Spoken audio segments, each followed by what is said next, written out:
Hey everyone, and welcome back to the Bunkhouse. I'm your host, John. On today's episode, we discuss the effects of running towards the worst moments in other people's lives. We talk about how getting lost in your profession, when that mask stays on so long, you forget who you are underneath, and the physical, mental, and emotional toll of that weight. If this sounds familiar, you don't want to miss out. Let's get on to today's episode.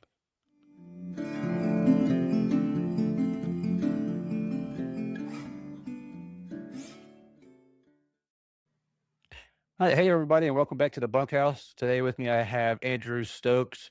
Um, Andrew, welcome to the show. Thanks, John. Yeah, it is a pleasure to be here. Hey, if you could give everybody a quick kind of background of who you are, what you've done, and then why you decided to join. Yeah, John, for sure. I joined because I'm a diehard Duke fan, and I'm just going to eat up this entire statement. Uh, yeah, a little bit of a precursor there. John and I are both from North Carolina, and I grew up a Duke fan, but anyhow, that is a slim minority there in Eastern North Carolina. So, yeah, I grew up Camp Lejeune, and so therefore I was there, I think, 89 when my dad got orders, and I graduated 2004. So I'm immortal. You know, that water made me absolutely the strongest animal in the world. I Yep. know we're going to be interrupted probably by a lawyer seeking violent compensation, but we'll just shut him down real quick. Yeah, but I grew up in a very unique place. And I believe it was John Locke who said, "You're a product of your environment." My Yeah. environment is bar none what I would consider to be modern day Sparta. I'm sure first Mardiv would have a say in that, but second Mardiv basically raised me. And so Yeah. my dad, you're talking early on in the 90s, there was some geopolitical conflict, centered around the Balkans, of course. Then you had, Desert Storm. And so for the Yeah. majority of my younger life, my dad was deployed quite often. And he eventually got out of the Corps when I was around 10, 11, and pursued being a teacher. So very Nice. unique to see Staff Sergeant Stokes then pivot to teaching first grade. And some of you may have had, my father as your son or daughter's teacher. He was in DoD school systems for 27 years Oh wow. after 16 and a half years being in the Corps. So as I was telling John beforehand, later on in my life, when I was a young warthog and I went out on my own, I would come back home from leave to Camp Lejeune, which is the most ironic thing in the world. Going to the place that everyone is trying to flee from, and just I'm like the one car on the other side of the interstate, just waving at everybody else. But yeah, I graduated high school in 2004, and I had a ROTC scholarship. Attended Florida Southern College, and while I was there, a recruiter was like, "I think you would be great in the Florida Army National Guard." So that is where I spent my time in the military service. Stateside deployments. I did not deploy overseas, didn't go a CONUS. Uh, I had a very unique situation where I hopped between two units, both of which had just come back from their rotation. So they weren't due to rotate again for another year. And by the time that I had finished my service, there was nowhere to go as far as an Yeah. overseas deployment. And at the time, you're now fast forwarding to 2009. I'm young. I'm married. I have a spouse who's in PA school, and it's 2009. So the economy is just stellar. Like Yeah. there's all these opportunities to earn money to Yep. wash a street for 50 cents an hour. But no, I worked as an unarmed security guard and then as an armed security guard in Orlando, in an area some may be familiar with, some listeners. It's around Silver Star, Pine Hills, that area. I was contracted to stand around Save-A-Lots, and I would just literally save all my money that I could, making 10.50 an hour while my spouse was in PA school. And that's what, paid the bills, Yeah. essentially, along with a copious amount of college debt. So, I moved forward from there, and then I start thinking, what skill set can I use to earn a living, as a young man? Now I'm 22, thinking, all right, what do I do with this time? with this life? How do I make my mark? All the questions I think a young man may ask when they're transitioning out of any sort of institution that they've been part of for a long time of what do Yeah. I do next? And that hit me. And it hit me at a time when all my brothers were, downrange, when I didn't have a near peer guidance system in place. I didn't really have a support structure that could help walk through those next steps. And there's a lot of stress, I think, that comes with those next steps. And stress can either induce a mechanism within yourself to be very resilient to it, which to a Yeah. degree we are trained to have that, Yep. especially in certain situations. But when you're left to your own devices and your own thoughts and the darkness hits, and you're thinking to yourself, what steps do I take next? And there isn't anyone around, that can also have a very different effect. And Yeah. I'll go into that here in a bit, but nothing too negative there for me at the time. It was just realistically, what can I do? So I do have a degree in criminology, a BS in crim. This is, 2009, moving into 2010. And so I self enroll in the academy and, go through the initial in-doc. Everything's good to go. There's no issues there. Here's another culture shock for me, though. So first I go from a place of growing up where I could tell you based upon the sounds what was coming over the horizon as far as a rotor wing asset. It's like, Yep. oh, CH-53 Stallion, like, oh, hey, that's a Cobra, that's a Huey. Definitely dating myself here because now all the gents I'm talking about, what's a Huey? Those are hospitals, you loser. But uh, I then go to a small private school. Florida Southern is a very world apart from Camp Lejeune. Yeah.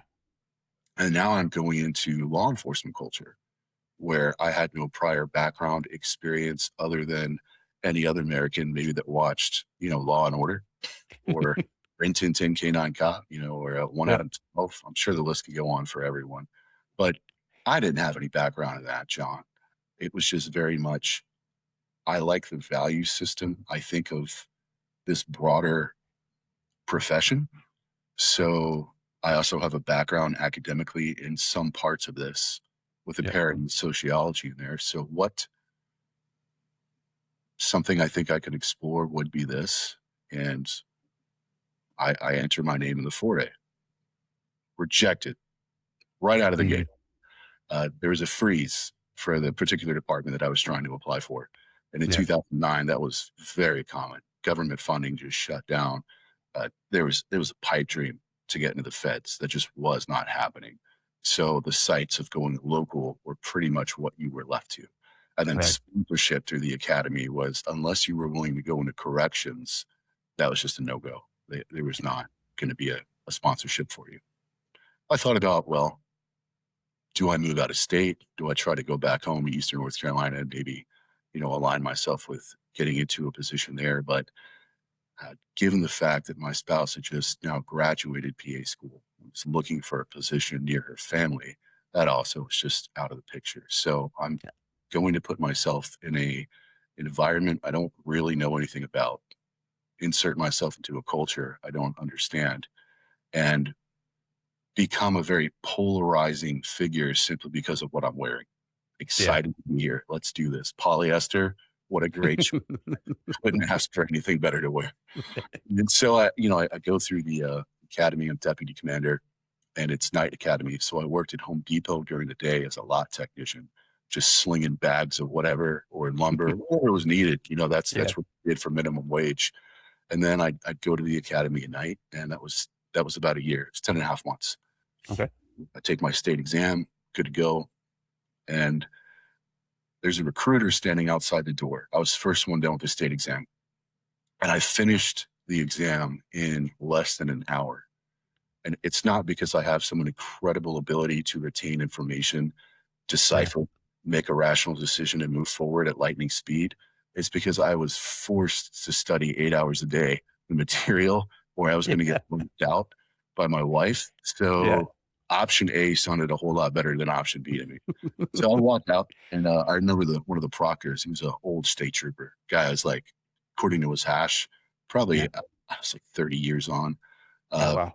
prominently displaying a Purple Heart. He was like, had the sun, like that Yeah. temp. Oh, yeah, here we go. He was like, Yeah. so I think you might want to recheck your answers. I was like, nah, I think I'm good to go. I appreciate you though. And I was trying to be confident, not cocky. Yeah. And I walk out the doors and there's a recruiter. And it looked like everyone's grandmother who would bake you brownies, like the nicest looking, sweetest, kindest woman is standing there with the most precious resource of cold water. So think Nice. Florida in the summer, and like I would have sold you my soul, John, for a bottle of cold water. Yeah. To take the exam, by the way, you had to have been in professional attire. So for us, I think it was business casual. Like you didn't have to wear a full suit, but it was tie, Yeah. button up. Yeah, that exactly what you want to wear in the Florida summer heat. Yeah, and for the And listeners out there, if you've never been in Florida in the middle of the summer, you're not you I'm telling you, you don't want to go in the middle of summer. It is the worst place on earth to be in the middle of summer. It's so hot and humid. yeah, don't come here. Don't do that. Save yourselves. Not everyone has to make that choice. You don't. And so her name was Betty Lambert, and Betty was a recruiter for Osceola County Sheriff's Office. And I had no idea geographically where that was. Again, restating, I am not from the state of Florida. I grew up in Eastern North Carolina with strong family ties to New York City. So Mm. all things that most Southerners would definitely look at me suspiciously for until I mentioned Eastern North Carolina, then I'd be fine. But yeah, standing there with a bottle of water, just the kindest soul, and asking me, how do you think you did? And my response as a young 23-year-old now was, yeah, I nailed it. And I knew I did. I was very confident in the fact that we have been trained to assess a situation, Yeah, prepare for it, and then execute your plan yeah, and adjust accordingly, whatever it is it throws at you. But this is a very standardized state test. So I was confident in my answer to her. And she said, well, tell me a little bit about yourself, because I was the only one standing outside for 20 minutes. Everybody else is just, I'm assuming, like sweating bullets back there, but I'd finished it. And so we talked, and she seemed impressed with what I had, what little background I had as a 23-year-old. But I did have an honorable discharge from, the Army National Guard, and I did have a 4-year degree. And I had just what I believe to have been successfully completed a standardized exam. So Betty was, hey, look me up. We have a lot of openings coming up soon in Osceola County. And I was like, ma'am, thank you so much for the opportunity. Where is that? Where are you? On a yeah. map that I don't have in front of my face. Where do you live? And she was like, yeah, we're in Kissimmee, Florida. And I incorrectly pronounced it as everyone else ever did. Oh, Kissimmee. So Yeah. like gently corrected me. Kissimmee, Florida. Yes, that's right. Why don't you come, by the office sometime? And John, I said, thank you. I appreciate that. I will take that in consideration. And my buddies finished the exam. We all carpool back, and we go back to Polk County, which is next door, by the way, for the listeners. It's where Grady Judd is. So I'm in a great place. And we're talking about the exam, of course, like what everyone will do. You just do a quick hot wash. How do you think you did? Yeah. And bouncing answers off each other. It became quickly apparent that I had scored the highest marks based on cross-checking facts. Yeah. But ironically enough, all three of us got picked up by Osceola. So they applied to Osceola faster than I did. I Yeah. tried to go a route with another agency. That agency did not pick me up, which was fine. And so off to Osceola I go. It's 2010. I'm like, this is cool. I swear in November 15th, 2010. And it is still very much, you're asking yourself in the back of your mind, what am I getting myself into? Yeah. I understand the basics. Yeah, I get it. I understand the high liability test that we've gone through with firearms, first aid, driving, defensive tactics. I get all of that. And I understand the premise of what it is we're trying to accomplish for these United States of America and Yeah. protecting this republic domestically. What does that actually mean? Irrelevant of what it looks like on paper. I don't care how many people write theorems about it or their thesis and a doctorate about what it means to police in modern day society. it doesn't equate to the reality, as you well know, of putting on a uniform and putting yourself in harm's way. Yeah. And I kind of thought back, John, to some conversations. I took one class at Florida Southern. It was Policing in American Society. And my professor, his name was Jack Gillen. And Jack Gillen was a retired Secret Service special agent. Prior to that, he was a captain. He was a O3 in the Army.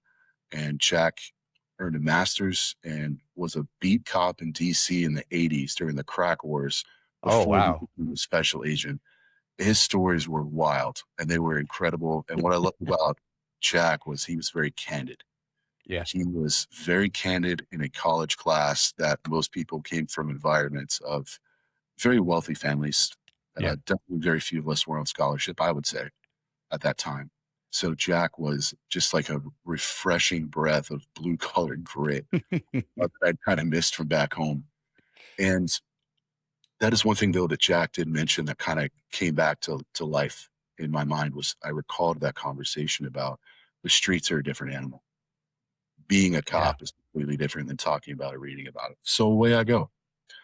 And I am going through my first phases of the field training officer program before you are blessed and authorized to be acting on your own, within the squad. And that's a 4.5 month pipeline of constantly being evaluated every day, being tested every day on everything from appearance to etiquette, understanding basic safety and tactics, Yeah. navigating through. You are driving now in a city that is unfamiliar to you.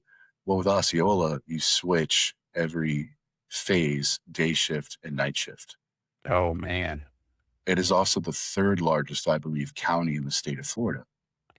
So your exposure is to a very large area. And Yeah. it's polarizing in the fact that the west side of the county has a very high population. It's far more dense in an urban environment. Half of Disney is the jurisdiction. On the Okay. east side of the county is primarily agrarian.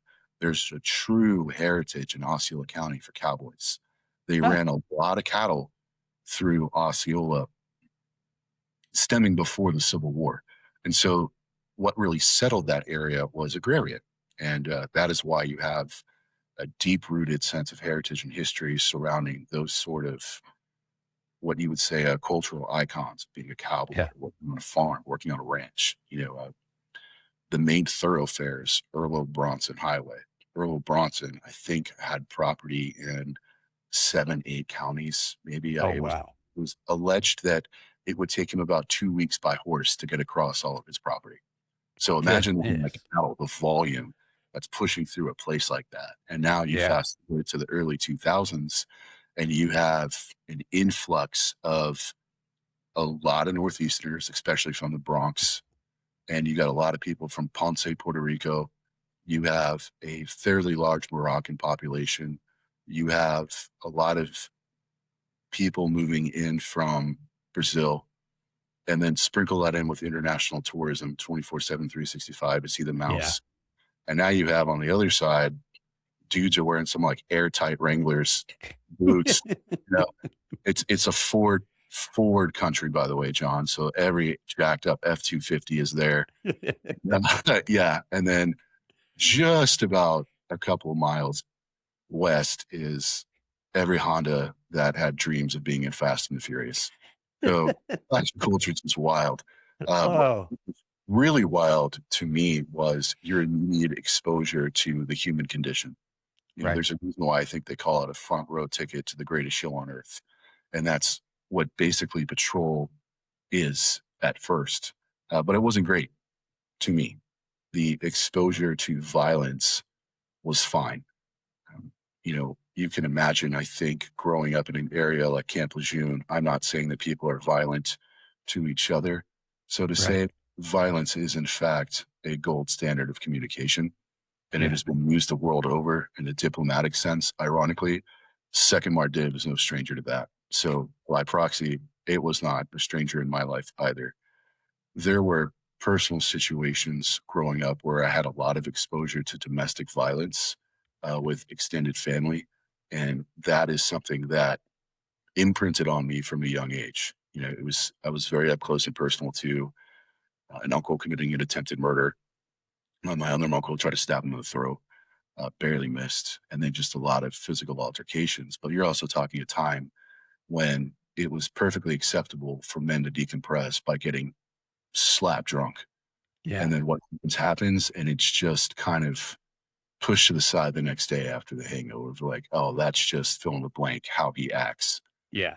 I think a lot of us that grew up in the 80s and the 90s, it's fair to say probably we all had an exposure to some level of that, Yeah. just some deeper than others. So now I take that with me and I'm carrying it as a young deputy sheriff, this fresh faced, baby faced, no beard, 24-year-old that's inserting himself into people's domestic situations and making calls that have life altering consequences. Right. And that's fine. I always knew that separating in a domestic is necessary for the survival of at least one spouse or partner. And at the very least, that night, no one's going to die. No one's going to get hurt. The unfortunate side effects you see after you fast forward a bit, foreshadowing 11 years in the game, you realize you can't change people. And Yeah. unfortunately, people will continue to crave for whatever reasons of their own past trauma. It's sad, but they Yeah. will connect, and often negative consequences result from that reconnection. So then you're called back out to the same addresses, the same people until a finale happens, and that finale is either someone goes to prison or unfortunately someone is no longer here. Yeah. And you think about that in the situations at 2 o'clock in the morning in a very humid house with no air conditioning. People are screaming in Spanish. And there's blood everywhere, and you're just thinking like this is part of what you signed up for. Yeah. What really kind of had some traumatic exposures that first year for me was not so much incidents of violence, like I said, or something like high speed pursuits, all that, the high speed pursuits and stuff. That's fun. Anyone who tells you that's okay, but I enjoyed it. That's an adrenaline rush. That's a Yeah. spike. You're having a good time.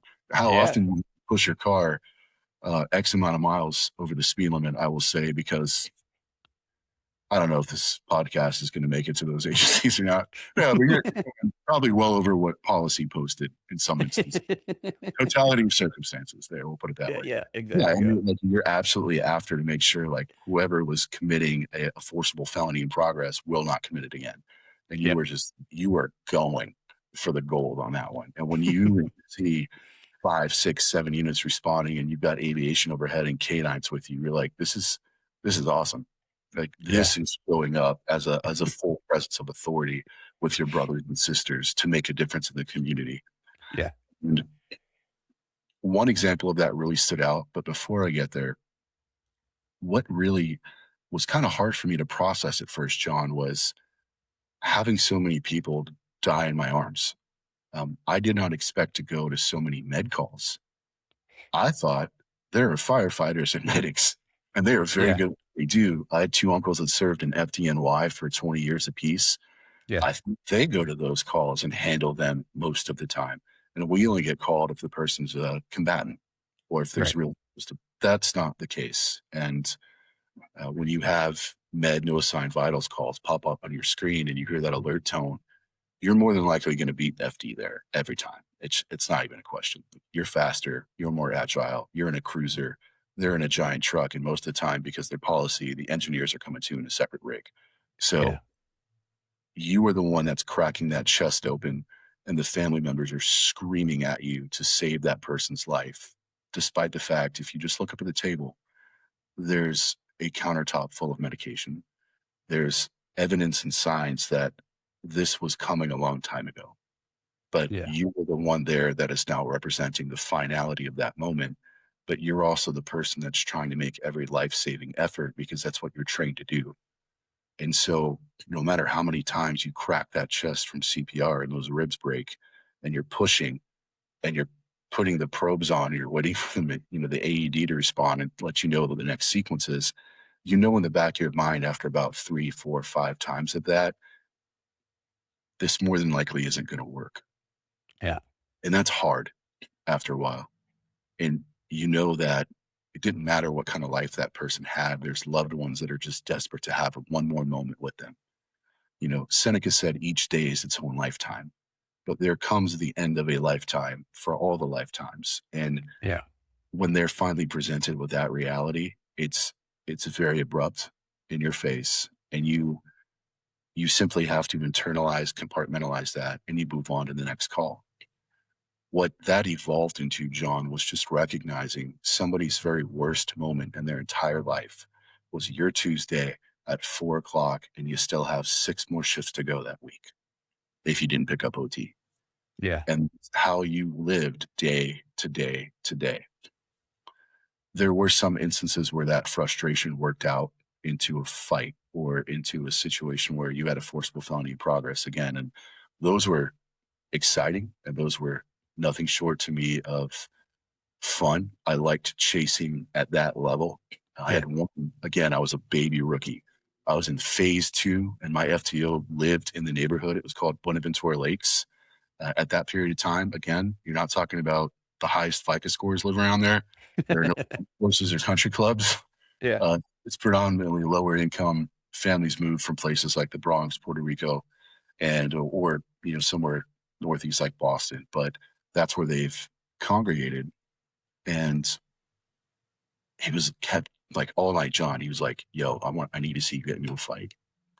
I need to see how you handle yourself. I need to know I can count on you in a fight." And I was Yeah. like, "Listen, I'm 6'1" at the time, 250 pounds. My FTO was like 5'3". Yeah, 120. Like it cracked me up every time because he was just he had the heart of a man that was like 7 feet tall. Yeah. And out of nowhere, if there's just monotony at a rare moment in the cruiser, he'd just turn to me and look and be like, "I was a centurion in the past life," and then keep driving. Just like the most random comments. Well, you had to laugh so hard. And You have to have those moments to break up the mundane and like yeah, the you do. stressors, dude. Like you have to. Yeah, I would mess with him right back. I'd go in the gas station. I'd be like, "Hey man, do you need to see a picture of this before I come back just to make sure we're good to go?" And he's like, "I swear to God, if you send me a picture of your freaking, it's called a 10-200 or a dump, I'm gonna flay you out in the street." And I'm like, "Roger that.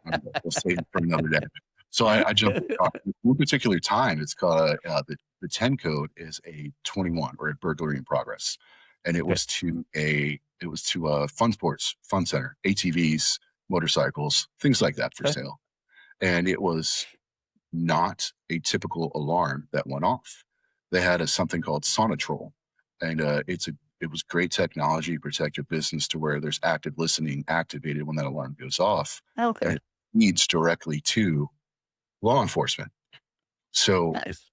you've got a great line of communication, or if you think military, that's a great supply chain. Like you just Yeah.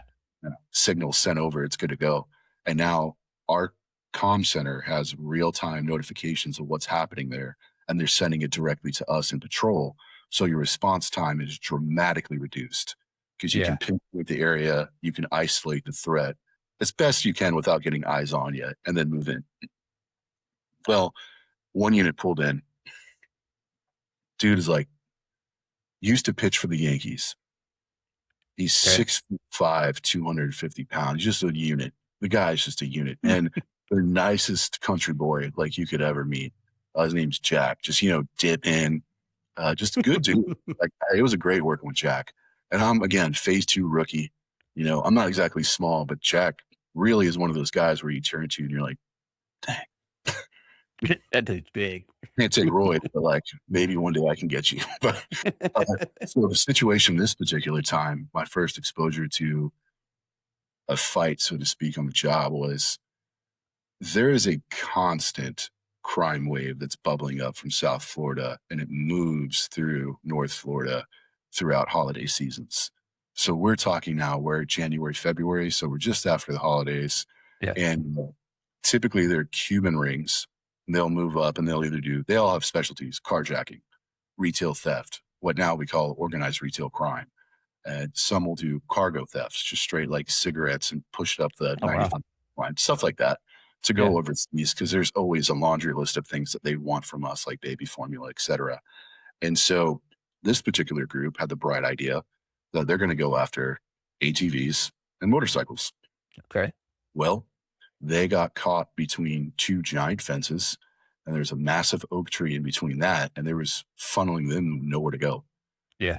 So my FTO grabs me by the shoulder, which he's never done. He's a very like we joke and stuff like that, but extremely professional, very respectful, had a very high standard of excellence that he demanded from his recruits. Yeah. But this one time he grabs me, he's like, "You're going to get into a fight. I want you to get in." Cool. I don't have a problem with that. I just told him, you need to step back a little bit. If I'm swinging and I'm doing something, I don't need your face near my elbow. Yeah. This, of course, is the type of call that's perfect for canine. So the canine handler comes out, who I got to know for years after that, but his dog was known for being a very biting dog. This dog was down for the cause. So my FTO is pushing me into this funnel area. And in my mind, John, I'm also thinking, I'm looking at a fatal funnel at 0 to 100 hours. Yeah. Yeah, they're kind of boxed in, but I have no idea what they have on their persons. Right. I haven't seen their hands. I cannot scan them to make an assessment based upon a threat level. I don't have any of that information. What I have is an overeager FTO who is grabbing my shoulder, and I'm twice his size, and he's like almost jumping to push me forward to get into the fight, where there's a canine right next to me that's about to get off leash. That's the other consideration. I'm fond of not getting bit by dogs. Yeah. Like working with them, I think canines are a phenomenal resource. I love canines. I don't want to get bit by a canine. So the canine runs in, and lo and behold, the guy starts biting the dog back because Oh, he's put wow. his mind. And there's four of them. They're also wearing puffy coats. Now, Florida's not overly cold in February. I'm not No. saying it's warm because it's always humid and that makes it colder. I feel like it bites your bones as you know. But you don't need to wear a puffy coat in Florida in No. February. That's a dead giveaway right there. But the dog is now kind of yelping a little bit. I don't think the dog expected to have a coked out burglar trying to bite him back in the face. Yeah. That caused a very heightened sense of get your ass in gear and get into the fight. And he all but pretty much like threw me, which I didn't need to get thrown or motivated to go after the guy, but Yeah. I'm not going after the dog's engagement. I'm letting the canine handler. Someone immediately to the left. He was another guy. And I just knee spike him. Like I'm not wasting time with this. This is not a Yeah. movie. I'm not trying to make ratings. I'm trying to force compliance as quickly as I can. And I just right in the gut, just grab him, knee spike, throw him to the ground. It is not pretty. I don't think anyone would be like, yeah, he should be sponsored and we should bring him in there. No, but I will take care of business fast. And then I do a cursory check. I pat him down. I'm grabbing him by the belt, giving him like an atomic wedgie to make sure nothing's going to stand out. I cuff him. I slam him against the tree. I look over and see Jack, and he's just got one in each hand. And he just mashes him. Stop resisting. Get on the ground. This area is before body cams, FYI. Yeah. Yeah. Anyway, we pull them all out. Obviously, we go to the hospital procedure. You check them out, make sure everything's good to go. No infection from the dog. Yeah. Yeah, no complaints of abuse either. It was very well known. You did what you did. That's the consequences you paid. Yeah. And you physically resisted us and fought. So you wanted to ride. Well, you got your ticket. You rode. And in the hospital, I'm looking at the guy that he was bit up pretty bad by canine. He had a tattoo on his forearm of a Grim Reaper with a bunch of skulls coming out.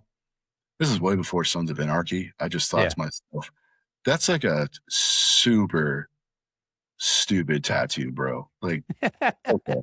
I mean, you know, I have seen some incorporated with like a flash, like, yeah, you were 275 or Yeah. insert whatever unit you want. I understand that. I get it. You did things. You did things involving dirt naps. Okay. You are stealing vehicles from Miami, Florida. I don't think you're quite at the level of getting a tattoo like that, but here we are. The dog had ripped off half the tattoo. Oh, Like wow. the skulls are gone. The Grim Reaper has lost his scythe. He just kind of just looks decommissioned, I guess. He's out of a job. If he was Yeah. on LinkedIn, you would definitely have the green banner, like looking for work, but also medical attention. And he kind of came to, he was very groggy, and he just saw me staring at him. He's handcuffed to the bed. And his response was really interesting in the fact that I now started to understand the culture of my agency. He goes, I've been in a lot of fights. I've been stabbed. I have never had my ass kicked as bad as coming here. And I just said, welcome to Hospital County. Don't come back. And it became evident that that's what the standard was for handling that sort of behavior. Yeah. And the sheriff at the time, his name was Bob Hansel. You know, when I backtracked a little bit, when I was swearing in, he said 90% of the people are good people. They're your brothers, they're your sisters, your mothers, your fathers. They're your family trying to get home after a hard day. You don't know what kind of hard day they had. You don't know what they went through in life that day. They need your help. Yeah. Help them. 10% are the unfortunate people that you will see over and over. You need to remind them who's in charge of this county. That was his motivational speech. And Nice. it was clear and concise, and I understood. And then you fast forward a couple of months, and I lived that mantra out. And Yeah. from there, I continued in patrol for 7.5 years. So for 7.5 years, I was working in the capacity of constantly handling calls like that. And through the course of just, you'll say statistics, John, you're inevitably going to encounter more and more negativity as time goes on. Yeah. And it eventually got to the point where it really started weighing on me. And my thought process was first isolation. For anyone who's listening, my first reasoning, my reaction was everyone else is going through this too. I don't need to bring this up to anyone because that's weak. Yeah. And I need to continuously be an asset to my unit. I don't need to be weak. And so I just continued to compartmentalize and decompress however I thought was best.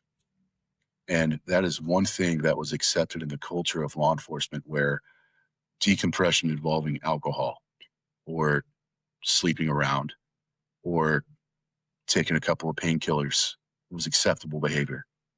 As long as you continue to perform the mission, as long as you continue to hold the standard, there Yeah. are not going to be questions on what you did when you're off duty. Because when you come on duty, all of that should have gone away. Yeah. But it doesn't. Your mind is not created to simply pump and dump things like that. There's a neuropathic response that involves trying to mitigate trauma by rewiring your neuropathic ways in which you don't understand when you're going through this situation. You're just trying to continue to move forward as best you know how, which is very limited. And I'll never forget the first time I responded to a CPR call. It was a med no vitals again, but it was an infant. It was a 1-year-old, and it was SIDS. And I hadn't encountered anything like that yet. There had been plenty of, again, elderly where it was Yeah. unfortunate, but I also understood people have an expiration date. We all die. Yeah. It's hard, of course, when you're presented with something where it's year one for a child's life. You're performing CPR, and the child dies in my arms as my partner and I are switching off between breath, chest compression, breath, chest compression. And the parents are outside. They said, that they're in a small trailer and that they're screaming because that was their son. They didn't understand. The son slept right next to them. They had constant vigilant watch. This certainly was not a situation where there's child abuse. It was just Right. an extremely unfortunate event. And driving home from shift, I lived about an hour and a half away. So on top of a 12-hour shift in patrol, I had about 3 hours of driving, which also, I don't recommend doing that. Yeah. It gave me time, though, to process what just happened. And I wept. I wept and wept and wept until I got home. And then I stopped. I put on my face. It's like 0700 hours. I throw my uniform in the wash, hang up belt, hang up the tack vest, and I pretend like everything is just fine. But that one stuck with me. That was the first child dying in my arms, and that stuck with me. And then I moved forward, and I am going through a burnout. I'm just I'm really getting over doing the same things, and I'm getting over dealing with all of humanity's negativity, which I feel is the only thing I'm being exposed to. Yeah. So I uh, I think to myself, though, everyone, I'm sure, naturally comes to this conclusion: you are not a special snowflake.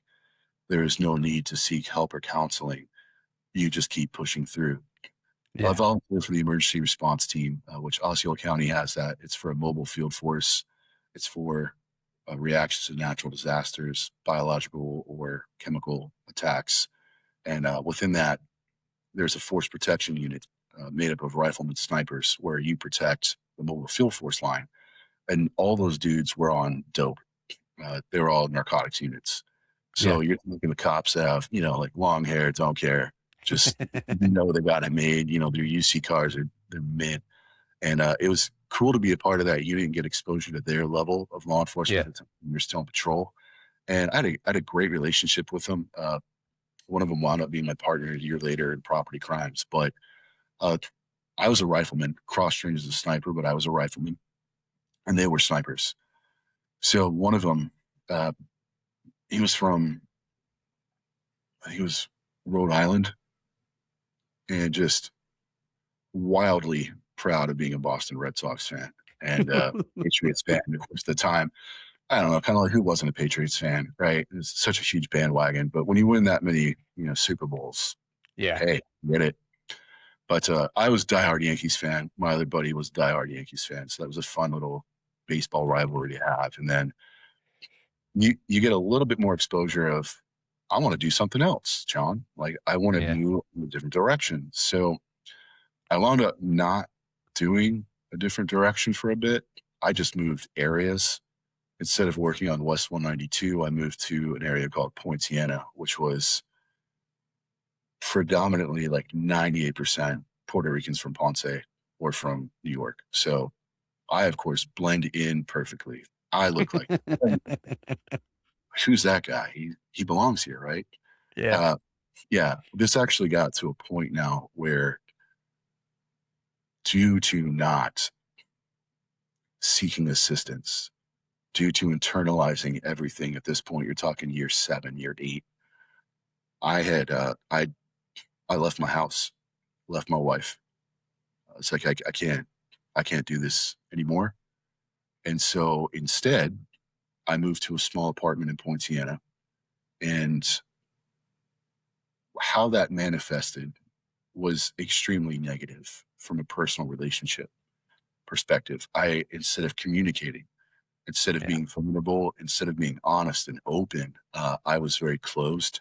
I was very cold. And although I continued to help pay for the mortgage and I was working on average probably back then, I would say at least every day minus maybe 2 in a month for overtime. Like if there was a detail, I was jumping on Yeah. that detail because I was paying my rent, my utilities, my everything, and still trying to pay for a mortgage back Yeah. home because I felt obligated as a man. That was my responsibility. Yeah. Yet in the same breath, John, I was hooking up with somebody.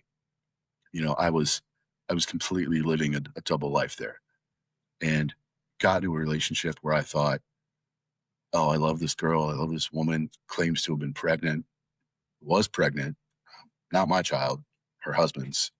And you find yourself in personal situations like that when you live a life like that. And Yeah. I got a dose of that real quick. So personally, my life was a wreck, John. I was depressed. I was going home to an empty apartment. Professionally, though, I was soaring because that was the one positive thing that I refuse to let there be a negative, you know, connotation around that. I Yeah. wanted my career to be stellar. My father served honorably for 16 and a half years. My grandfather served in World War II, Korea, Vietnam. My other grandfather served in World War II. You know, my great uncle was a Marine in the Pacific during World War II. I have all these examples of men that served their country with honor and distinction. I was not going to be the one to break that. Yeah. I wasn't going to be the one to fail. And so I pushed myself harder than ever, overdrive at work. And it looked great to my superiors. 2018 deputy of the year, you know, beat out 650, I think, plus deputies with just pure work, uh, life-saving award, you know, community service award. Uh, Unfortunately, during that time, I had some negative circumstances at work, but very positive leadership, where I had my second child die in my arms. Child drowned, and so I was first on scene. I was right down the road, and pull the kid out of the pool. The uncle is just in shock, beyond himself in understanding how that happened in the span of 2 minutes. Yeah. You hear and see it on TV. I just turned away. I just fill in the blank. My eyes, it's true. But that didn't matter at the point. I'm there to try and save that child's life. And I failed. I couldn't. The child unfortunately died. I rushed him to the hospital. And it was very hard for me for number two, not because it's replaying in my mind, here it goes again.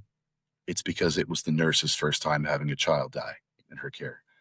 It's the first time where the mother is screaming throughout the whole hospital, bring back my son. And Yeah. I and all I could do is hold her and feel her just claw almost into my chest.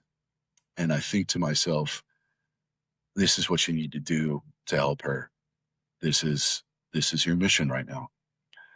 And then when no one was watching, I excused myself to go use the restroom, which is a bald-faced lie because I did not have to piss. I hadn't drank water like all day. I hadn't had time. Yeah. I just wept in a corner for like 30 seconds and then locked in and went right back out. And from there the next day, like I I didn't know how else to serve to help. I just knew that I didn't want that mom to be alone. So Yeah. brought her some flowers, brought her a card, said it was from the whole squad. And then she just almost choked me out in a hug in the driveway and asked me to be at the funeral. John, it's probably one of the hardest funerals I've ever been to, was standing there in my class A's for uh, a boy that wasn't even 7. Yeah. And thinking to myself, this sucks. Like I'm tired of encountering death like this. At this point, you're talking now, I've been in the game almost 8 years, 9 years. I've seen more overdoses than I could count. And Narcan had finally made its way into our little packs. So I brought back people with Narcan. I've life-saving award that year. A woman got ran over by a box truck, a dually box truck with a lift on the back. Yeah, and she lived. I used my whole squad supply, quick clot, put a cat tourniquet on, and she made it. She got airlifted to the hospital, even kept her leg. Wow. That was great from a teaching perspective of this is what you do for first aid on the scene, immediate Yeah. trauma action, let's go. But the guy drank half a thing of antifreeze, and that's all fine. I just kicked him in the stomach as hard as I could. He threw up. The hospital was 4 blocks away. He made it too.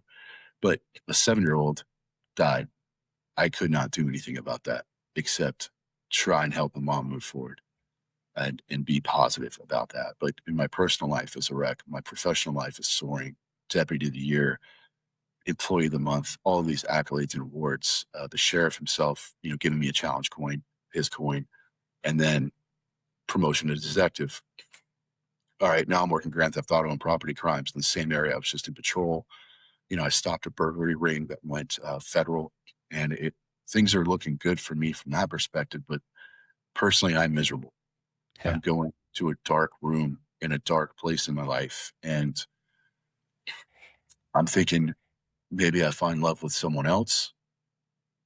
Wrong decision. completely irrational, stupid, but I was not in the right frame of mind to realize you need to ask for help.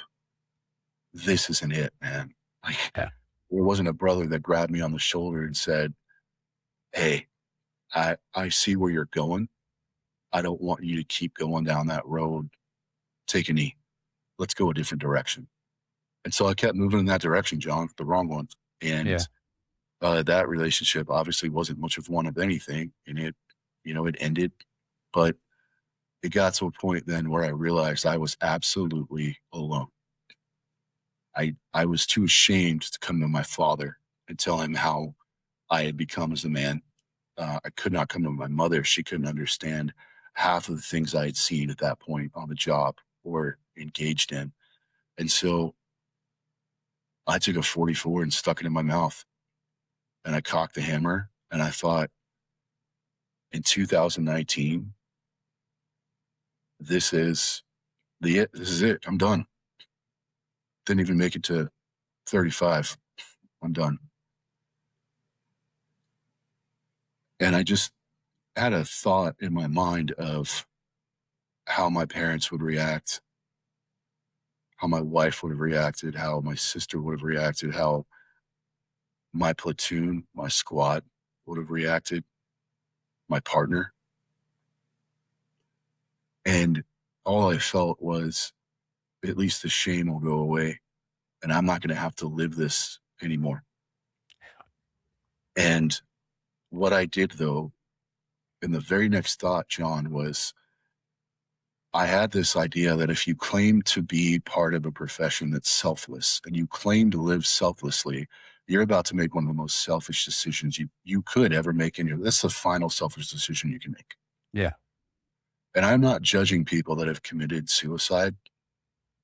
I am just thinking from the perspective of what I claimed to be and how I claimed to serve people that seemed to be in direct opposition to that claim, that decision.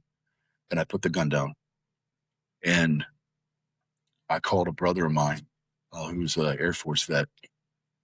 And I said, "Hey, listen, I've never reached out before." He knew that.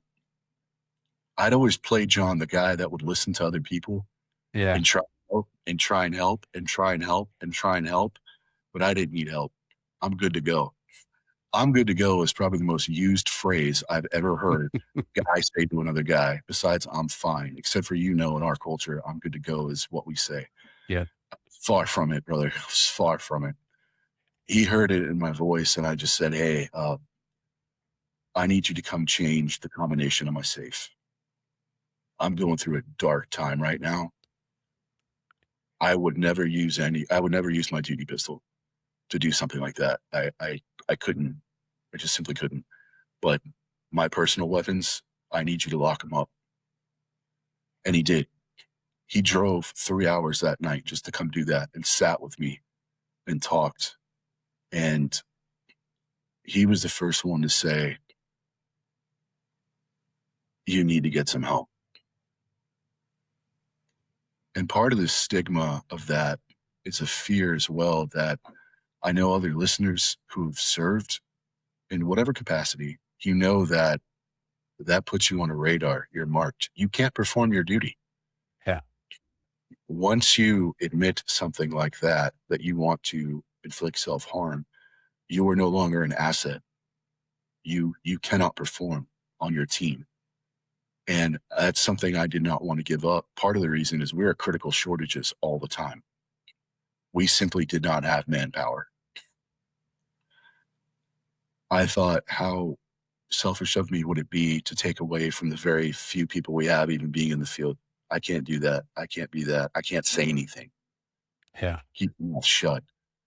There was a sergeant, probably John, not even 6 months before that, got wasted out of his mind, jumped up on his balcony and claimed he was just going to do a head dive right off. And all you see the next day is you come at a briefing and they're like, he took a vacation.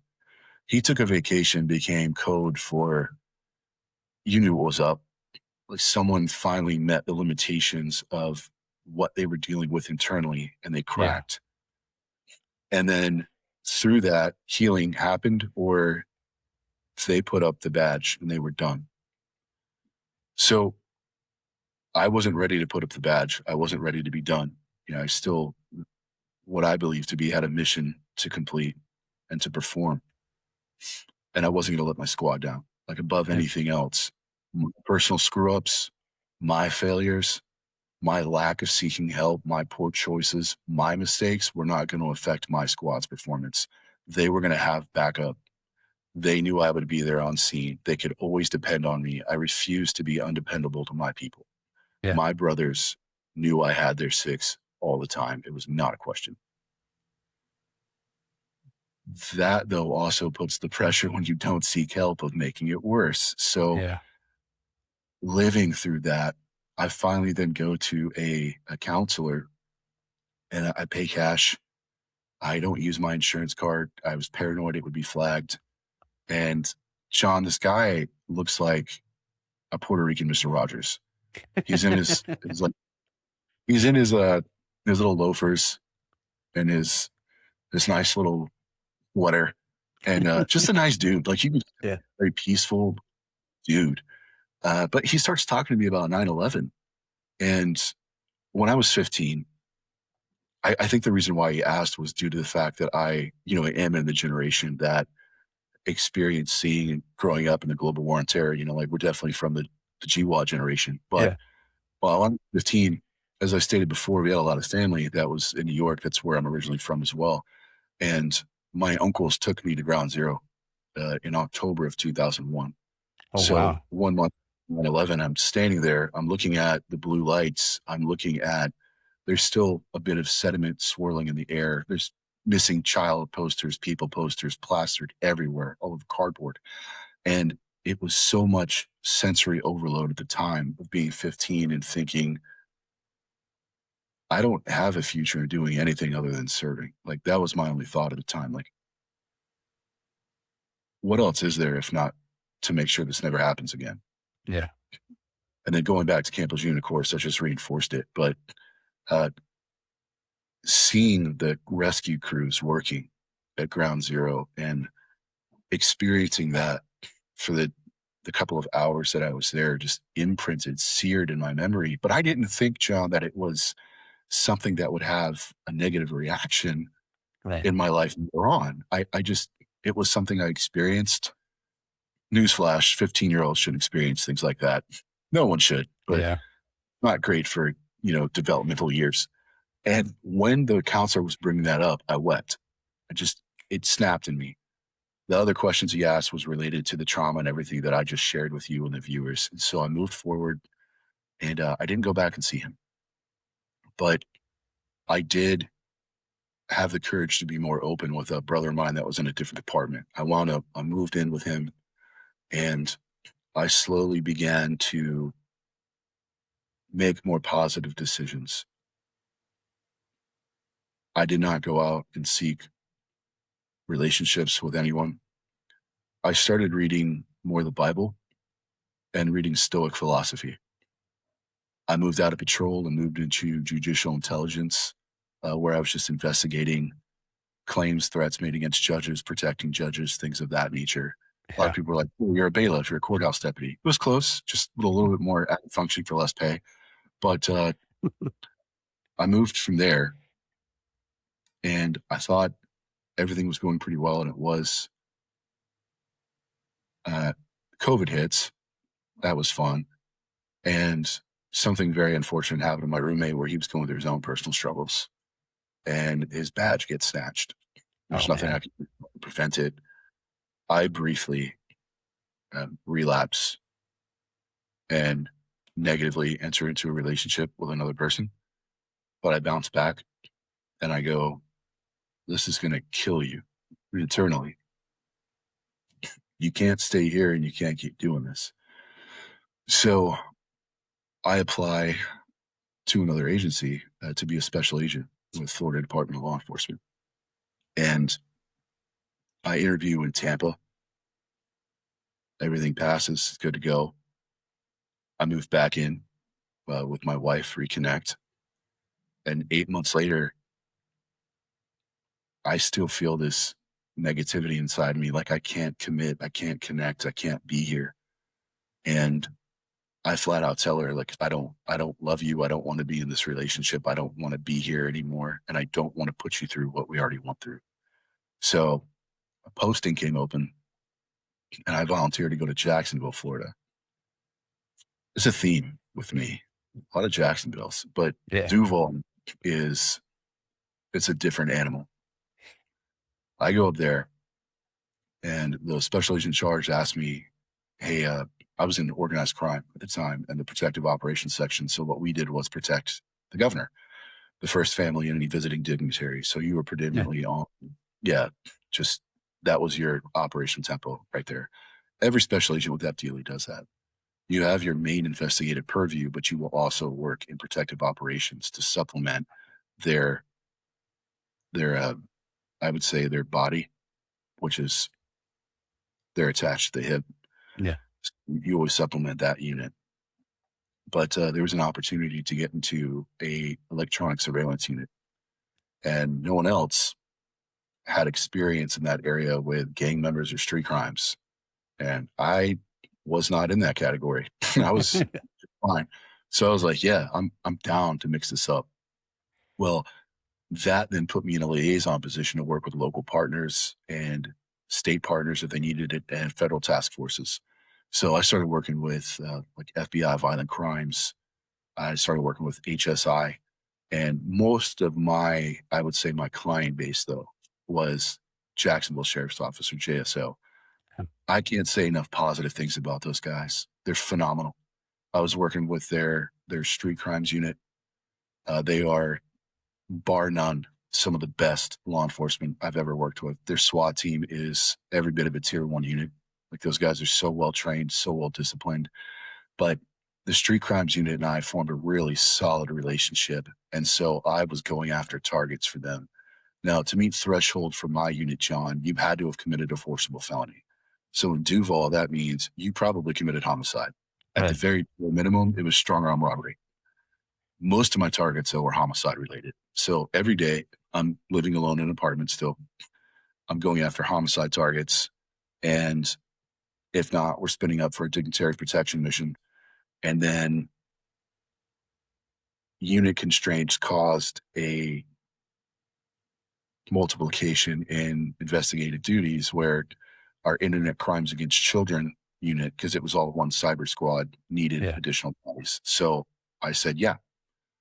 And I am now kind of split into DOJ sponsored task forces simultaneously. I'm working internet crimes against children and electronic surveillance. Electronic surveillance and going after targets became cathartic for me for doing internet crimes against children work, which some people would say, Andrew, that does not sound normal. It's not, but the life wasn't normal. We're Yeah. also operating at a very minimal personnel tempo.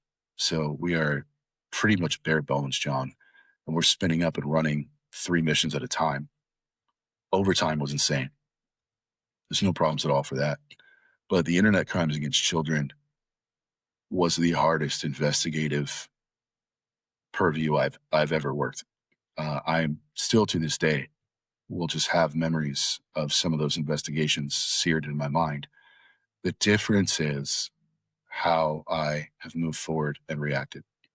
I was presented with very negative situations. There's a nonprofit up in that area, John, called Operation Barnabas. And Barnabas is an opportunity for veterans that have experienced a relapse in growth with either substance abuse or anything else to come in to have a safe place to talk, Yeah. grow in a positive direction. And I Yeah. went and I was asked if I wanted to contribute more, and I shared my story of where I was at that point, explaining I'm not perfect. I'm far from it, but I don't want to put a 44 in my mouth anymore. And here's what I'm doing to be what I feel to be a better man. And I continue to try and grow positively during that time, helping with Barnabas in a very limited capacity as a mentor. I don't ever want to paint myself as I was there as some counselor. I wasn't. I just tried to help as best I could. Yeah. And I was going to a church up there, and that's when changes occurred in me that were more positive. Now it became a flip flop where I was more positively, I felt in my personal life and work life that was hard. It was brutal. It got to a point where I was also pushing myself on the weekends through University of South Florida, going through a cyber program. Because in my mind, I was thinking about network intrusion and working that prong, not just electronic surveillance and the internet crimes. Yeah. So digital investigations, doing forensic investigations in a limited capacity, learning from subject matter experts in the field, and then learning network intrusion through the cyber boot camp. That perked up with some other federal partners like Secret Service, asked me if I wanted to be a TFO, and I was all for it. Like I was going, oh, get on their knife unit. That's wild. Like what an incredible offer. Violent Crimes with FBI also asked me to be a TFO, but I kept hitting a roadblock where it was just told from higher, that's not going to happen. That's a no go. I didn't get a clear reason why in my own thought process of why can I not advance if this is costing us nothing?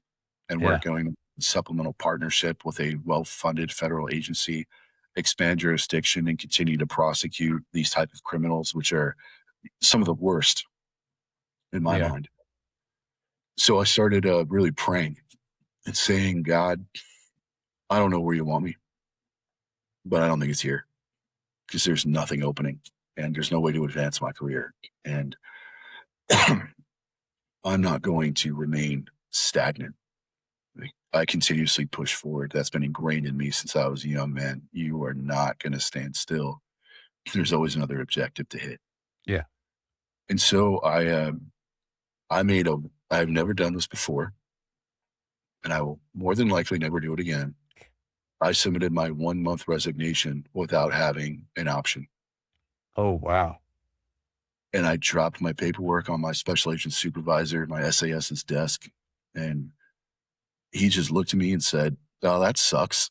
It's like, yeah, look, I feel led to do this, but I feel my time here has come to an end. But I gave a month notice because investigations are more chess than checkers at that level. Yeah. I need listeners to understand when you are working that sort of investigative case, they can take up to a year Right. to complete. You have to ensure everything you do is meticulously perfect. Every subpoena, every search warrant, everything. You cannot make mistakes. That is the reason why most of the time, if counsel will see that something came from an ICAC task force special agent, very rarely will they say, let's go make the magic happen in court. A Yeah. plea deal is almost inevitably going to happen. So I didn't want to leave, again, my unit in a failure state and have the oncoming person just get flooded with cases. So I did my best to work for a month. And then during that time, I would drive back to Central Florida and uh, things were very cautiously optimistic, but awkward. you know, you, I have at this point for years been engaging in negative activity and making bad decisions personally that have harmed someone who was not trying to harm me. Yeah. And that was hard for me to digest, but I apologized and I basically said the only thing I can do is try and work to be a better man than what I was yesterday. And so there was a period still of a bit of separation, but under the same roof. Yeah. And during that time, this was 2023. I had my current corporation company had an opening for being a client success manager. Now, for those of listeners who are not familiar with cybersecurity or in IT or that whole world, CSMs are not hyper technical positions. You're not really in cybersecurity, but you are the bridge between a client understanding their environment and what pain points they bring to your attention, finding the right resources to fix the problem. So you are definitely like a liaison in a Yeah. very anemic comparison here.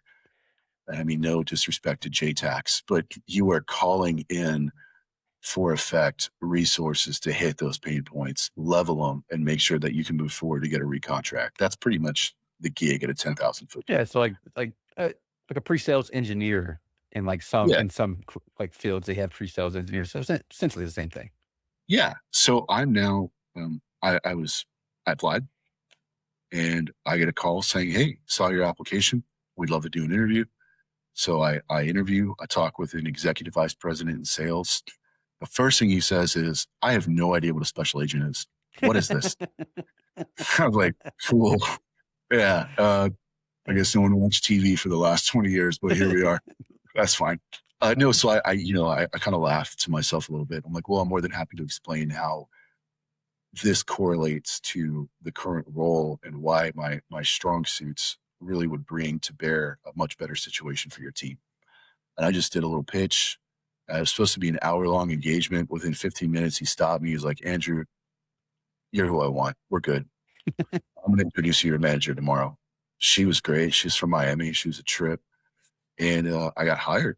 And so I now had a remote position, paid more than what I was paid as a special agent, which is Yeah. absurd in my mind.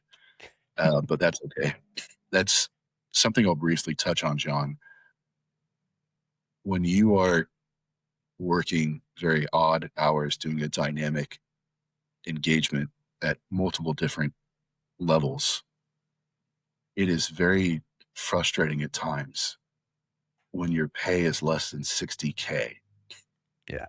and you have, at that point, 11 years experience, 12, 13 years, a bachelor's degree, an honorable discharge, and you're not even making 60K in the year is 2023. Yeah.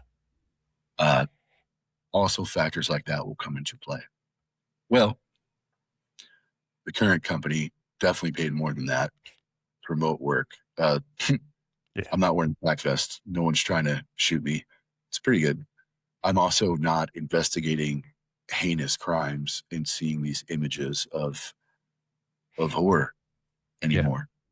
So for me, that was a relief in a sense. There's still a bit of always feeling like when you attach yourself to a mission like that, it's a calling where some people never put it down. And at some point, it's always in the back of your mind of what else can I do for those kids? What Yeah. else can I do for this mission? And so that brings me to fast forwarding to my coming into my current uh, evolution, my life cycle here. I'm in a new environment. I'm in a new, again, culture of corporate America. Never Yeah. experienced corporate America before. I didn't know like wearing Patagonia vests was a thing with white shirts underneath. And I wasn't familiar with corporate speech. Nobody ever said in the past life, we don't want to boil the ocean on this or circle back. Like, insert whatever you want. You didn't talk that way. Yeah. You know, Yeah. military law enforcement, full of acronyms. We're full of our own language. So Yeah. this was in my mind. I just said, all right, Andrew, you just are going to learn your fourth language now. I limited. But yeah, I was like, good to go. All right, you can do this. You've learned all the other languages in the past. This is fine. And so I picked up corporate, lingo, and probably within about a year of being in that position, there was one client who did not consume security services, but they did experience a compromise, a breach. It was from a threat actor, Alpha V or Black Hat. If those on that are listening are familiar, you can kind of gauge the time frame. I'm talking 2023, almost 2024. And so it was a very popular group at the time. And for those listeners who don't understand or know about cybersecurity, which is perfectly fine, it's a ransomware as a service or RAS. And what this group does is essentially steal people's information and then demand a ransom payment to give it back. I don't trust thieves. I do not negotiate with them. I would Nope. never recommend taking that course of action. Just a quick little blurb, and then I'll go back. But this client was experiencing this situation. I had just rotated out of being a special agent. So I still had all my contacts with FBI cyber, Yeah. with DLE cyber, Florida digital forensics, Mandiant before they became Google owned, that M&A happened. They jumped into this as well. So I'm coordinating comms solo between all of these organizations and the client to push a positive resolution, which Yeah. I again want to express how incredible FBI Cyber was in Miami, and FDLE and Florida Digital Forensics and Mandiant worked beautifully together. They were actually able to get a decryption key, get the data back for the client, which is awesome. Like no better Nice. situation right there. Yeah. And so that caught the eye of our executive vice president of cybersecurity. He's like, who's this client success manager that's like running an escalation management op? Who is this guy? What is that? They don't do that. And I wasn't asking for permission. I was just taking charge and doing what I thought needed to be done. Yeah. So he had in his mind this creation of a security business analyst spot. And I didn't really want to be one. I was actually thinking about being an account manager because it'd be very easy for me to leverage relationships with the state local education or SLEC Yeah. department in Florida and just, hey, let me just work through some contracts here. It'll be good to go. Like I'll be set. But the thought of still helping to protect people and explain why protection is necessary, it just appeals to who I am at the core, like just Yeah. what I was created to be. So I listened to the EVP and he pitched what a security business analyst was in his mind. And then I had some thoughts on the position that turned into a 2-hour conversation, which anybody who gets 2 hours with an executive vice president in cybersecurity, unicorn moment right there. It's like a chief warrant officer show up for formation. So yeah, I said, you know what, I'll do this. I'll be the first SBA. I'll, as he put it, again, corporate lingo here. I will fly the airplane while assembling it. And fast forward to 2026, I just became the manager of this team. We're international now. But what has led me to this moment, it's not about the titles. It's not about the position. It's not about the better quality of life and the monetary funds or bonuses, and all that's great. I'm not detracting. I'm grateful for that. I truly am. It is, in my opinion, I was just listening to God's will. I stopped being selfish. I stopped being self-destructive. I went to therapy. I started going back to church.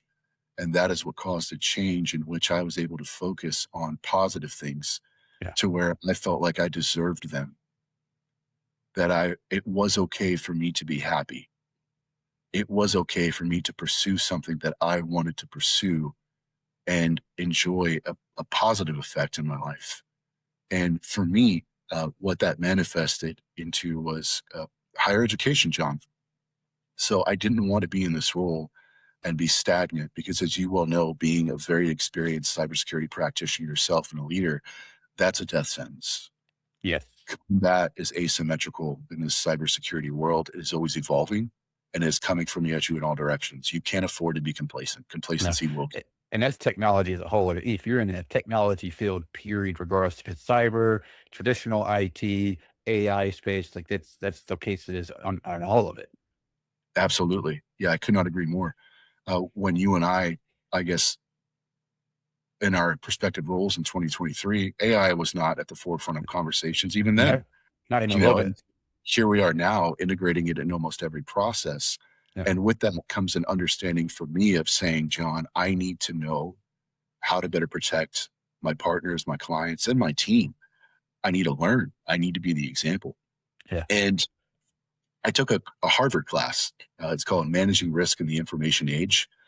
And I took it really because I just saw there was an offering. And I figured, oh, it's Harvard. It's got to be quality, right? You know, I'm not going to Cape Fear Community College. No disrespect. Again, I'm on board.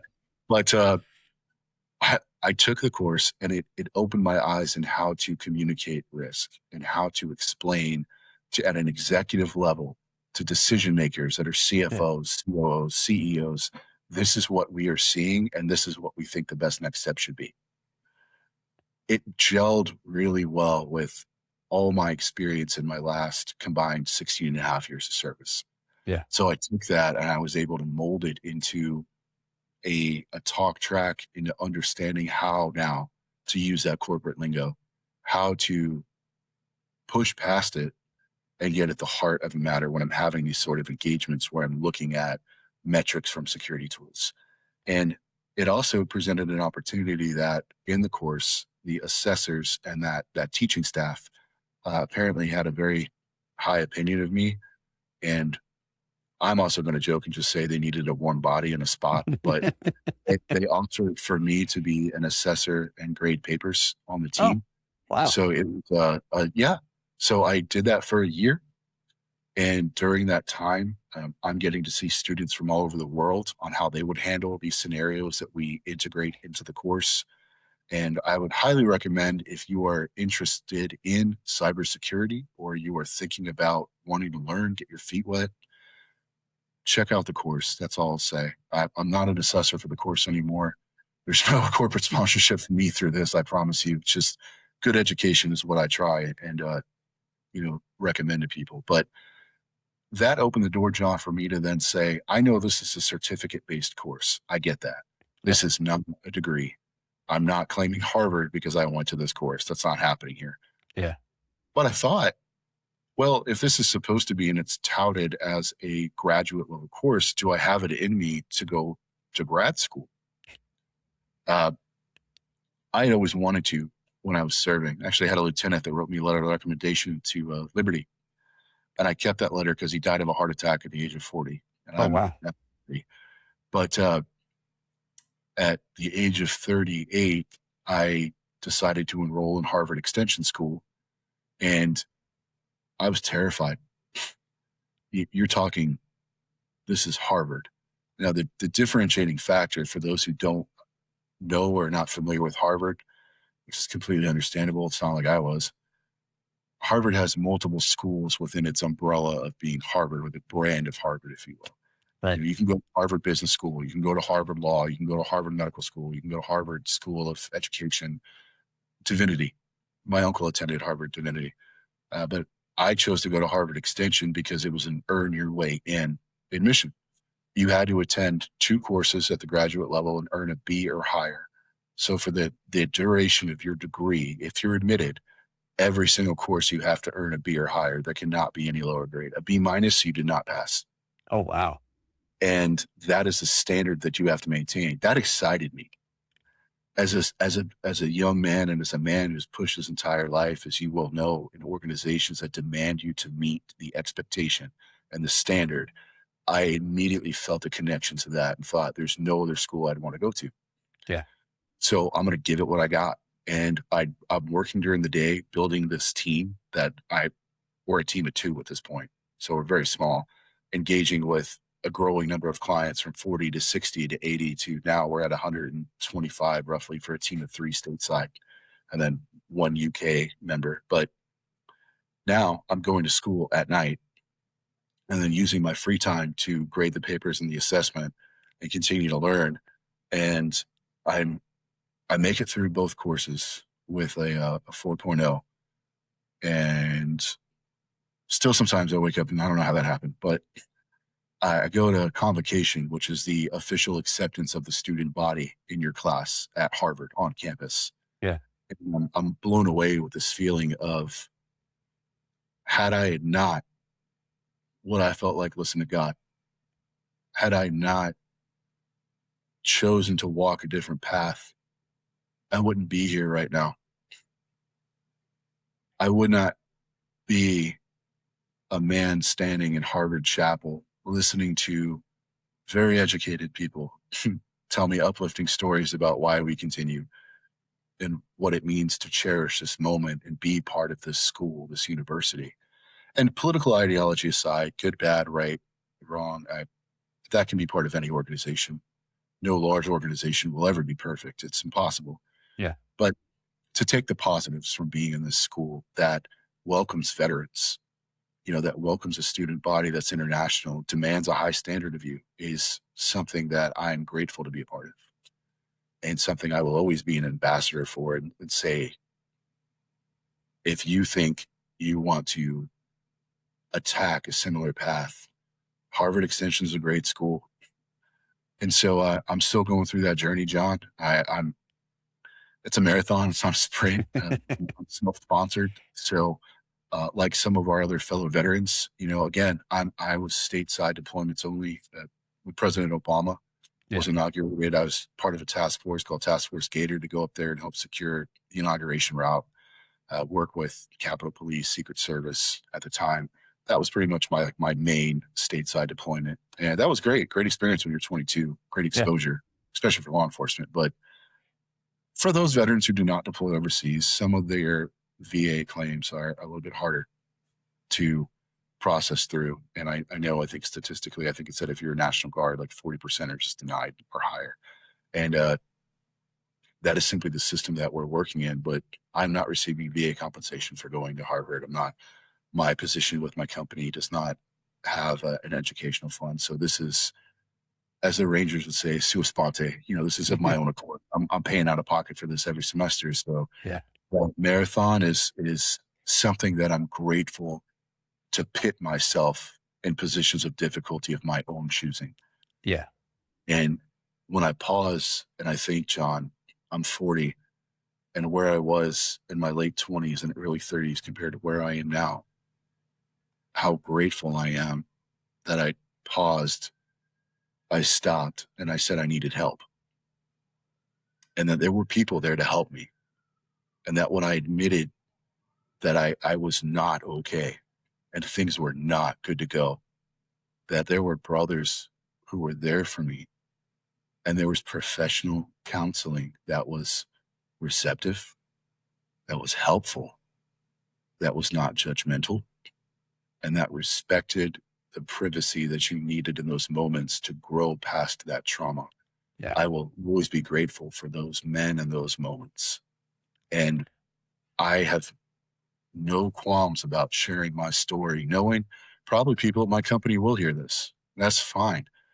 I didn't bring pride to this podcast. What I did try, and I hope to God, if there is a listener out there that is struggling and that is thinking that you have reached a point in your life where it's a curtain call, it's not. I beg of you just to pause. I I'm pleading with you, please reach out for help. Know that you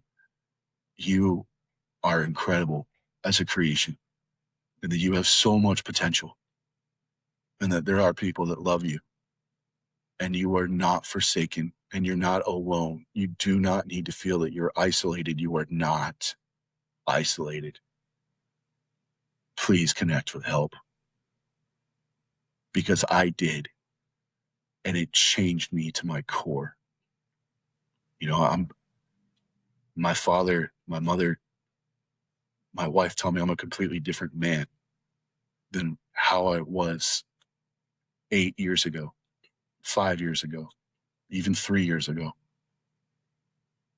This change is real. It is just, I know the moment is hard to drop your guard, your barriers, everything that you've been trained to put up and say, I'm not in a good place. I know how hard that can be, but please have the courage to make that choice. And if my testimony, my story helped you at all, I hope so. Just to realize it's real. It is okay. The change can happen.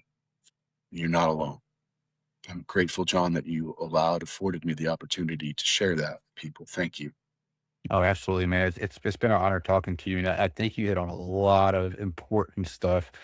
Like it when you're in those dark moments or at those low points, it's very easy to feel alone, like nobody's there to help you. If you do say you need help or you try to tell somebody about what you have going on, you, you feel ashamed about it. You feel like they're going to look at you completely differently after, right? Like, and having that thought is what I think slows a lot of us down from reaching out to anybody, is because we come from environments to where there is such a high standard, like where mission truly is life or death, Yeah. and you don't want to let anybody down. You can't let anybody down, you No, know. failure is not an option. It's It's not just not a mantra. It's not just a cute phrase you put on a t-shirt. Like you live right. it,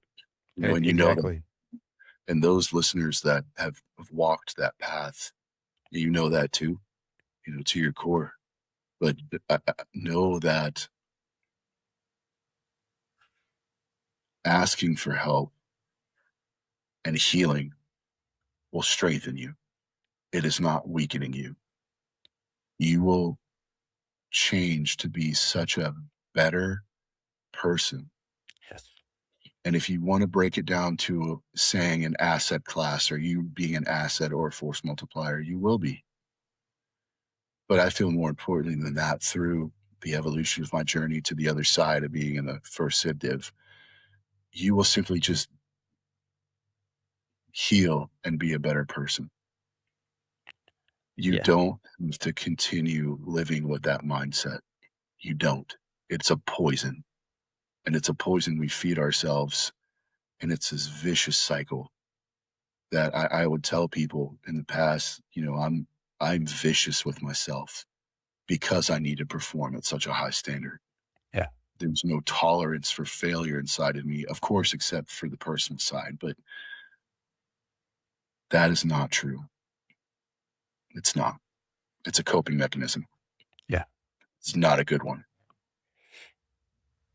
Yeah. And what I like to try to do, and I think you're a great testament of it, is like being able to be honest with yourself and accept your shortcomings and 100%. be vulnerable. That you've turned that into a strength. You've now made that your strength, right? That is like the core of who you are now, and you've been able to turn that around. And I know that with the healing, it's not a one and done thing either. It's not like as soon as it's not like flipping a light on. It's a continuous lifelong journey of healing. Like you if you think you're good, you you're not. I promise you. Like it's a continuous journey. Like you have to continue to do the things that improve you, improve the people around you. You know, like that's part of kind of like how I look at things now and understanding is it's a continuous journey. You know, it It never is. stops. You know, back to that quote by Seneca, each day is its own lifetime. There will be lifetimes that will take healing. It comes in waves. Yeah. And there will be lifetimes where you feel that you missed the mark, and that's okay because it's not over. You have the hope of a new day, a new lifetime to improve upon where you were. Don't rob yourself of that gift. Do not deny yourself that opportunity. Embrace it. It's hard. Exactly like you were saying, John. Yeah, you're vulnerable. You're going to break down. There's going to Yeah. be a reduction into what your defense mechanism was to rubble. But that's not the end of the story. That is the opportunity for the new chapter to be written. And Yes. you can take control of that. You can say, I don't want to live this way anymore. I recognize how this is manifested in actions that have been negative for myself, for my psyche, and impacting other people. And I don't have to do this anymore. You have control over that only if you're willing to take that step. But it's a vital one to take. It is. And and it's much harder than it sounds, right? Oh, it's harder to do it than it is to say it. It's easy to say, yeah, I'm gonna turn my life around. I'm gonna go do this, or I'm gonna go to the treatment for this.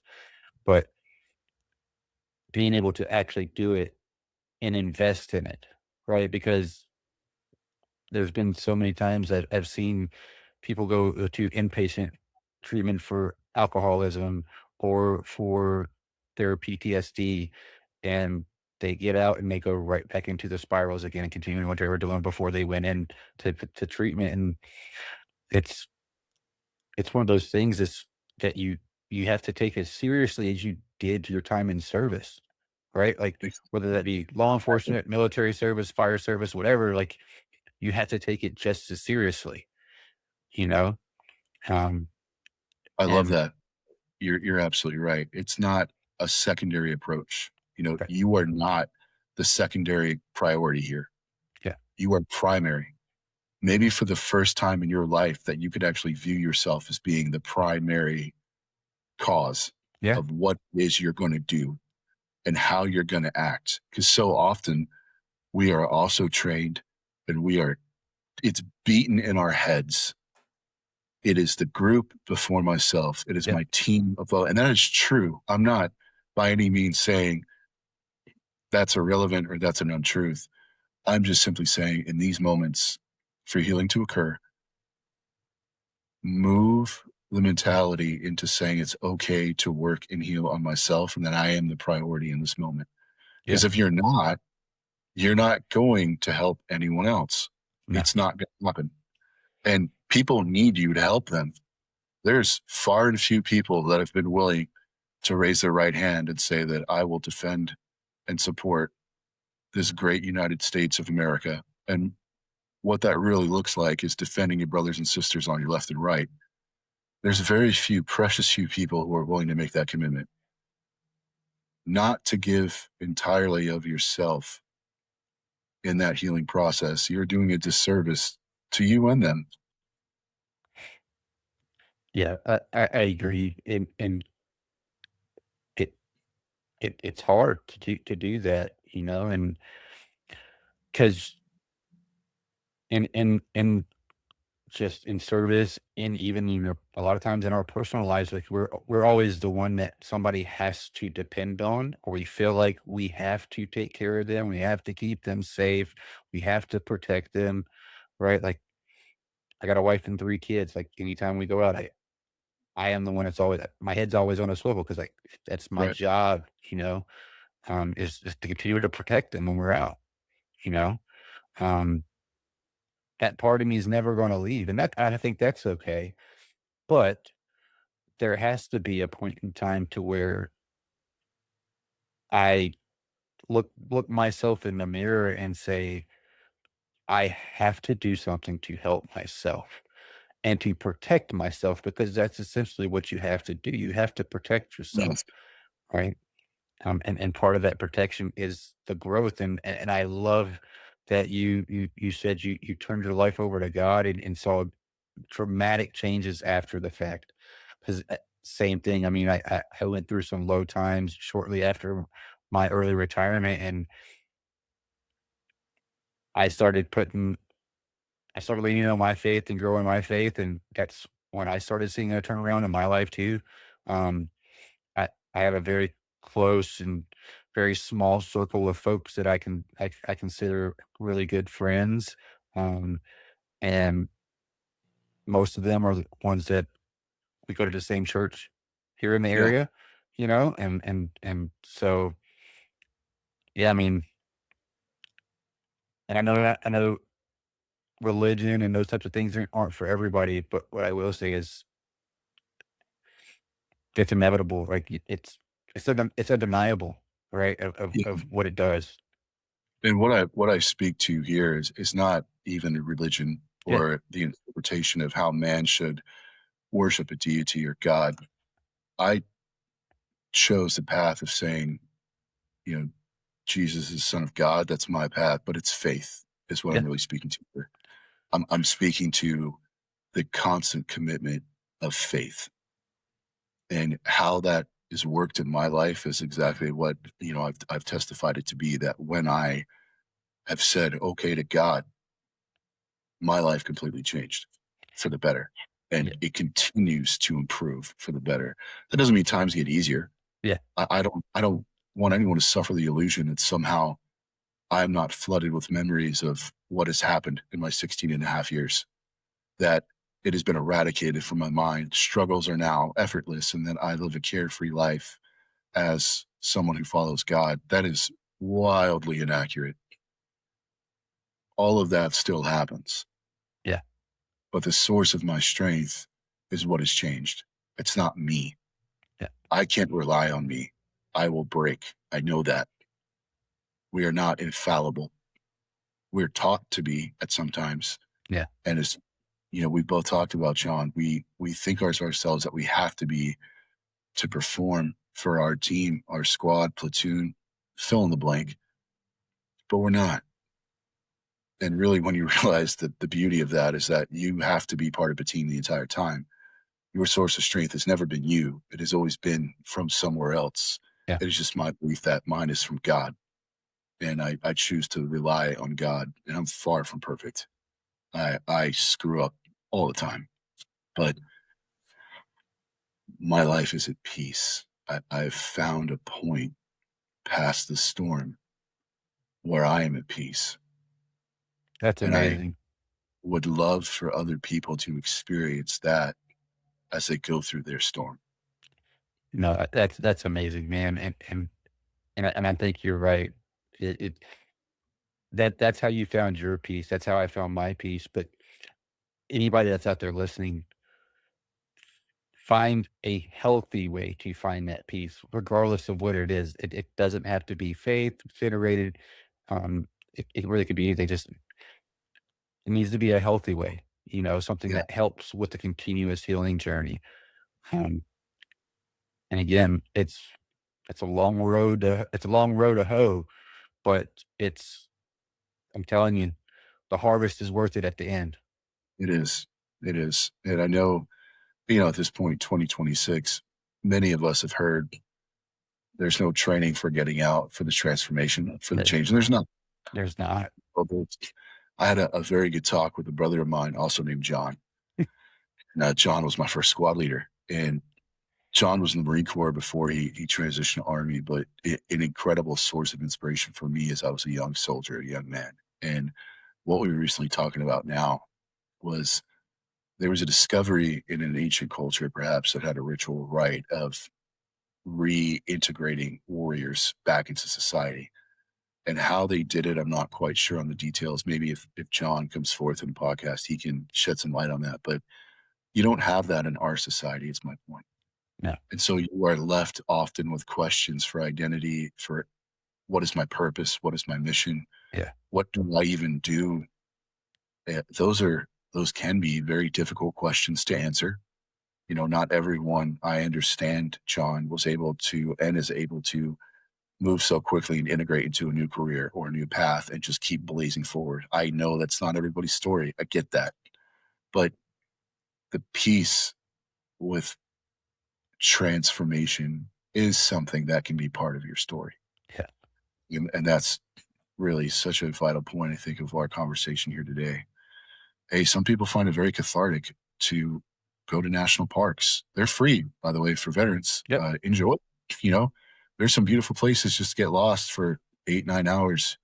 Go for I'm not going to call it a ruck, but just go for a walk and enjoy moments like that.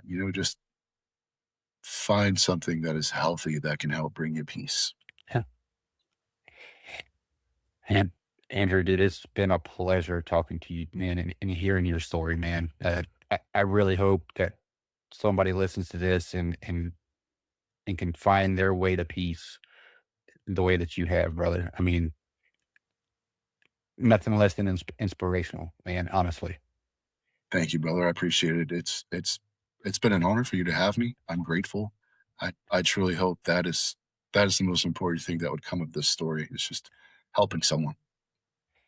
Yeah, and that's the reason. Like, I want to be able to try to share as many stories as I can, um, and because somebody's success and healing, just hearing that could give somebody hope that maybe they can experience that too, you know, and So that's the whole purpose of what I'm trying to do.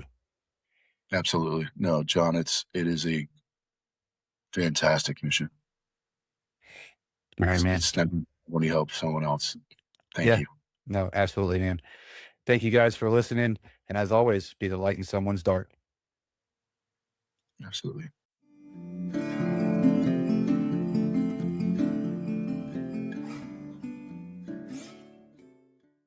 Thank you for listening to today's episode of The Bunkhouse. If this episode speaks to you or made you think of someone who might be struggling, please share this with them. And remember, you don't have to carry this alone. There are people who care, and there's always a next step. If you'd like to stay connected, press follow and leave a review so more veterans and their families can find these stories. You can also connect with me and find other resources by following the links in the show notes. And as always, be the light in someone's dark.